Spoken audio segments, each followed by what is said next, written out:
So మనకి ఇక్కడ critical reasoning అయితే ఉందో మనకి సిల్లాజిజం నుంచి కాజ్ అండ్ ఎఫెక్ట్ వరకు. ఓకే, మనకి ఉంది syllogism, statement conclusions, arguments, course of action, assumptions, inference, cause and effect వరకు.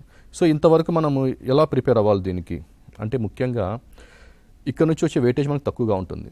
సో మీరు అది విద్యార్థులు అది గుర్తుపెట్టుకోవాలి. నెంబర్ 1. నెంబర్ 2, ఫస్ట్ మీరు ఇందులో దేనికి ఎక్కువ ఇంపార్టెన్స్ ఇవ్వాలి, మొత్తం క్రిటికల్ రీజనింగ్ కిందకే వస్తుంది కదా అంటే అందులో మీరు ఫస్ట్ సిల్లాజిజం మీద మాత్రం ఫస్ట్ ఫోకస్ చేయండి. అది మాత్రం మీరు కంపల్సరీ చదువుకొని వెళ్ళాలి. సో సిల్లాజిజం మీకు అయిపోయిన తర్వాత మిగతా క్రిటికల్ రీజనింగ్ ఏ టాపిక్స్కి ఇంపార్టెన్స్ ఇవ్వాలి అంటే స్టేట్మెంట్స్ అండ్ కంక్లూజన్స్కి మాత్రం ఇంపార్టెన్స్ ఇవ్వండి. సో ఇక్కడైతే మనకి ఎలాగైతే మీకు స్క్రీన్ మీద కనపడుతుందో అలానే ప్రిపేర్ అవ్వండి. అంటే సిల్లాజిజమ్స్కి ఫస్ట్ ఇంపార్టెన్స్ ఇవ్వాలి, ఆ తర్వాత స్టేట్మెంట్ అండ్ కంక్లూజన్స్కి, తర్వాత ఆర్గ్యుమెంట్స్, కోర్స్ ఆఫ్ యాక్షన్ ఇలా ఇంపార్టెన్స్ అయితే ఇవ్వాలి.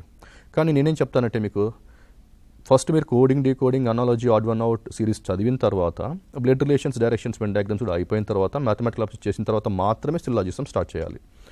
సిల్లాజిజం చేసిన తర్వాత ఒకవేళ మీకు ఇంకా టైం లేకపోతే క్రిటికల్ రీజనింగ్లో ఏవైతే మనకి conclusions, arguments, course of action, assumptions ఉన్నాయో అవి మనం స్కిప్ కూడా చేయొచ్చు. కానీ మనం ఒక కాంపిటేటివ్ ఎగ్జామ్కి ప్రిపేర్ అవుతున్నాం కాబట్టి మనకి ఇక్కడ పాస్ మార్కులు కాదని కావాల్సింది, మనకి ఏంటంటే టాప్ మార్క్స్ కావాలి, మన పేరు మెరిట్ లిస్ట్లో ఉండాలి. కాబట్టి మిగతావి కూడా మీరు కంపల్సరీ ఒకసారి చూసుకొని పోతే చాలా చాలా అడ్వాంటేజ్గా ఉంటుంది.